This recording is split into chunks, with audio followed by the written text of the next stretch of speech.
And with that being said, DeWanna Bonner quitting, we got to talk about really what teams can afford her, why she was cut, and who is probably going to sign her. For saying, do we still know why she dissed the Fever? As far as anyone's aware, it was just a basketball decision. As far as any of us are aware, it was purely a basketball decision, and it wasn't like it was anything to do with anything like individual. That being said, again, it is something that we have to talk about here because NaLyssa Smith, ooh, I forgot about that. Vegas might be able to sign her because of NaLyssa. Someone just mentioned that. Vegas legitimately could sign her because they lose NaLyssa Smith. I was looking at the cap space. The problem is that it just depends on how bad NaLyssa Smith's injury is. Like, is NaLyssa Smith's injury something like a year-long injury? Because if NaLyssa Smith is healthy before November, like if you've seen it with Toronto only have 7 players in a few days because Sykes is supposed to be coming back. Not coming back. Sykes would be back by the end of the finals, even though they're out of the playoffs, and she's not going to be back until the playoffs. And it's one of those things now where maybe Vegas is one of those teams that want to sign her. But realistically, the Fever don't have the money. The New York Liberty have the money but aren't going to sign her. So it's between the Dallas Wings, the Atlanta Dream, potentially the Las Vegas Aces, depending on NaLyssa Smith, and the Washington Mystics. The one team I think we're going to rule out is the Washington Mystics. If she's trying to chase a title, she's not going to Washington. She's not going to Washington. So we are then, and realistically, she's not going to Dallas if she's trying to chase a title. We are basically now down to Atlanta and Vegas. And does she make any difference to those two teams? And to be honest, I think Mercedes Russell sucks. But at least with Mercedes Russell, her being on the roster means there's no chance they decide we're gonna go and try to bring back DeWanna Bonner and see what happens. They're not gonna do it. They're just not gonna do it. And that is all we need to see, is they're just not going to pull this crap. That is what we want to, that is all you want. So, Vegas. Does she make the Las Vegas Aces better? Sure. She is better than Stephanie Talbot.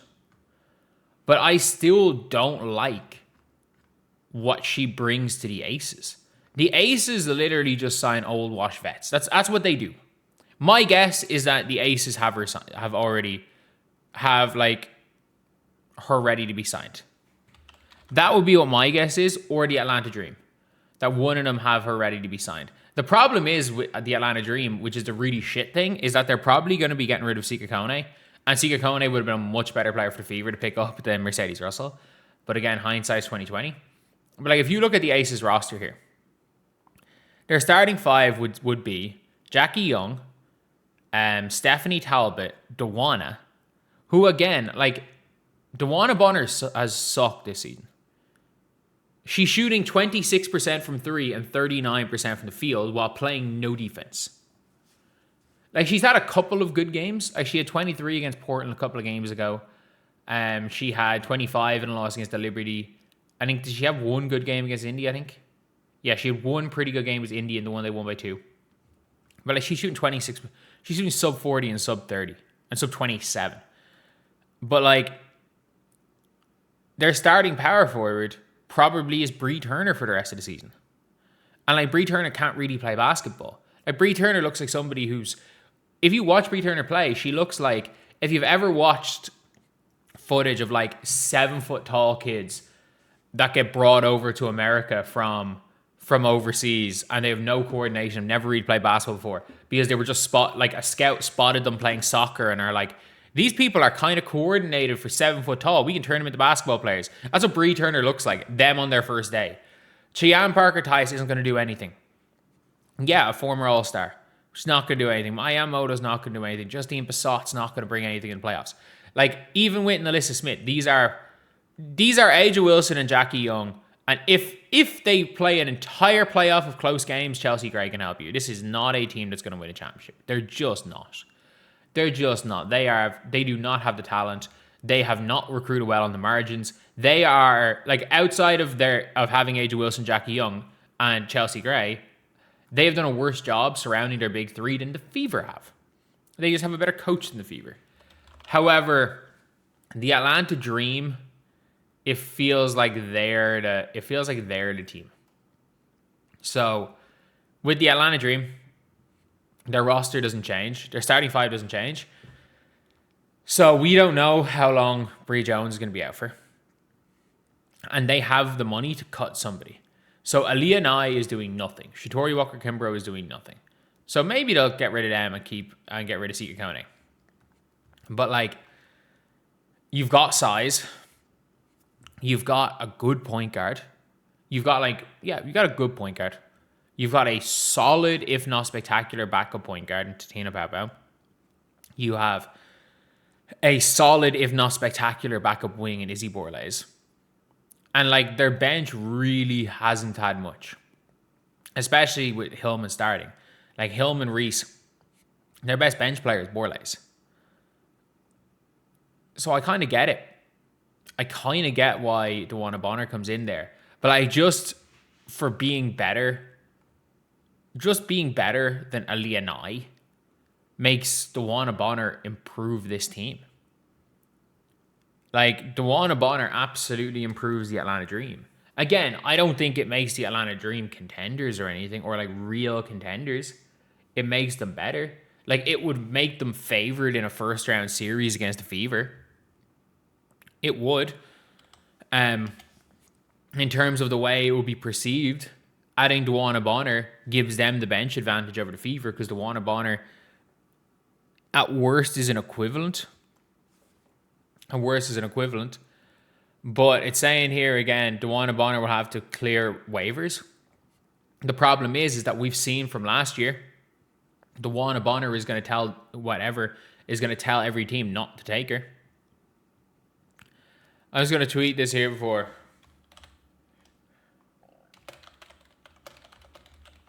We heard this last year. She 100% has a team already signed, already decided. And her agent is telling all her teams not to sign her. Like, we have DeWanna doing DeWanna things. Like, could you imagine being a top 20 greatest player in the history of this league, and the only thing that people will remember you for is quitting? And you've done it twice. You've done it twice. You've not just done it with the Indiana Fever. You've done it twice. You've done it not once, but twice. But I don't think DeWanna Bonner is going to swing the pendulum of the title or anything. Like, I think there's a world where she would have made the Minnesota Lynx much better. And in fairness, the Valks can sign her. I think we're just assuming that she's not going to sign with Golden State, because it's this weird thing where the vet old free agents don't want to sign with Golden State, because they are a ruthless franchise. They will, if you're not good enough, they don't care who you are, they will cut you. They are absolutely ruthless. And when it comes to the Valkyries, I don't think DeWanna wants that. I don't think she wants a rootless franchise. I think she wants to be going to a very, very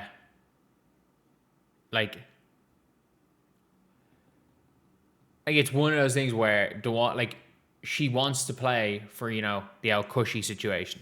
She wants to play for old WNBA, which is more so than anything the Las Vegas Aces. She's going to be a Las Vegas Ace, and it's going to make it even sweeter when the Aces lose because they have DeWanna Bonner. It's going to make it even sweeter. They agreed that before the buyout where she was going. And look, the Dream are still an option. The Valkyries are an outside chance, but let's be real. It's almost certainly the Aces.